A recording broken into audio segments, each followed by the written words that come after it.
Record హక్కులు కొనుగోలు చేశారు. హద్దులు పెట్టుకొని హద్దు మీరారు. తమది కాని భూమిలో కాలు మోపి ఓ చోట కంగు తిన్నారు.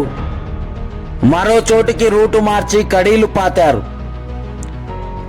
అక్కడ సేమ్ సీన్ రిపీట్ అవుతుందనే పరిస్థితిని వివరించిన రైతన్న మాటలు పెడచెవిన పెట్టారు.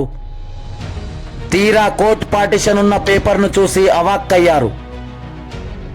పక్కనున్న పట్టా పొలంలోకి కాలు మోపే ప్రయత్నాలపై ఫోకస్ పెంచి భూమి పొజిషన్ తెలియని వారే పెద్దల అండతో అందరి పొజిషన్లు డిసైడ్ చేస్తూ పేట్రేగిపోతున్నారు.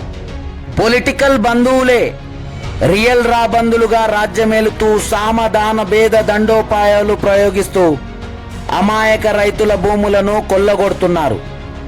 ఈ నగరానికి ఏమైంది, ఎవరు నోరు మెదపరేంటి అన్న తరహాలోనే పల్లెల్లో వ్యవహారాలను తమకు అనుకూలంగా మలుచుకుంటున్న తీరు అన్నదాతలకు పెనుశాపంగా మారిన ఘటన మహబూబ్ నగర్ జిల్లా నవపేట మండలం చౌడూరు గ్రామ శివారు 329 సర్వే నెంబర్లో చోటు చేసుకుంది. వివరాల్లోకి వెళ్తే చౌడూరు గ్రామ శివారు 329 సర్వే నెంబర్లోని 12 ఎకరాల 27 గుంటల మొత్తం భూ విస్తీర్ణంలో పొజిషన్ లేని 3 ఎకరాలకు సంబంధించిన భూమి యొక్క రికార్డ్ రైట్స్ కొనుగోలు చేసిన రియల్టర్ సురేందర్ గౌడ్ అట్టి భూమికి హద్దులు తానే డిసైడ్ చేశాడు.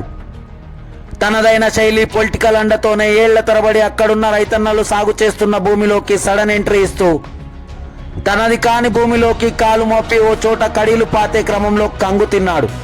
మరో చోటికి రూటు మార్చి ఫెన్సింగ్ ప్రక్రియ పూర్తి చేస్తున్న క్రమంలో పరిస్థితిని వివరించిన రైతన్న మాటలు కూడా పెడచెవిన పెడుతూ కోర్టు పార్టీషన్ లో ఉన్న భూమితో పాటు అదనంగా పట్టా పొలంలోని మరో 20 గుంటల భూమిని జోడిస్తూ మొత్తం 3 ఎకరాలకు ఫెన్సింగ్ ఏర్పాటు ప్రక్రియ ముగించి ఈ భూమి నాదే అంటూ నానా హంగామా సృష్టించాడు. ఇంతటి విపత్కర పరిస్థితుల్లో సహాయ నిమిత్తం రైతన్న డయల్ 100కి కాల్ చేసి పోలీసులకు సమాచారం ఇచ్చినా ఎవ్వరూ పట్టించుకున్న పాపాన పోలేదు.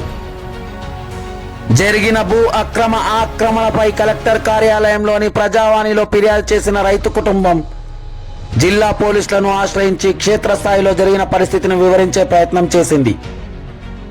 సానుకూలంగా స్పందించిన పోలీసు ఉన్నతాధికారులు నవపేట మండలం పోలీసులకు విషయాన్ని చేరవేశారు.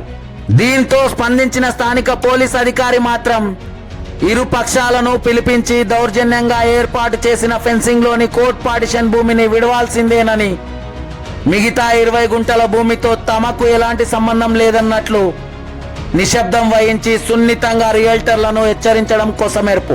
చూడాలి మరి ఈ మొత్తం అక్రమ భూ వ్యవహారంలో ఏళ్ల తరబడి సాగు చేస్తున్న రైతన్న భూమికి రియల్ రాబందుల కబ్జా చెర నుండి విముక్తి లభిస్తుందా, ఫెన్సింగ్ తొలగింపు ప్రక్రియ ఎలాంటి మలుపు తిరుగుతుంది అనే అంశాల నడుమ గ్రామంలో రైతన్న చేస్తున్న న్యాయ పోరాటానికి కలిసొచ్చే వారెవరు, కనీసం ఈ భూ వ్యవహారాల్లో ప్రత్యక్షంగానో పరోక్షంగానో పలు ఆరోపణలు ఎదుర్కొంటూ తెర వెనక కనిపించకుండా కథ నడుపుతున్న పొలిటికల్ కథానాయకుడైన కాస్త కనికరిస్తాడా, కన్నెర్ర చేస్తాడా అనే ప్రశ్నలు ఉత్పన్నమైన వేళ జనం మెచ్చిన నేత జనంపల్లి ఎవరి వైపు మొగ్గు చూపుతారో వేచి చూద్దాం. Wait and watch.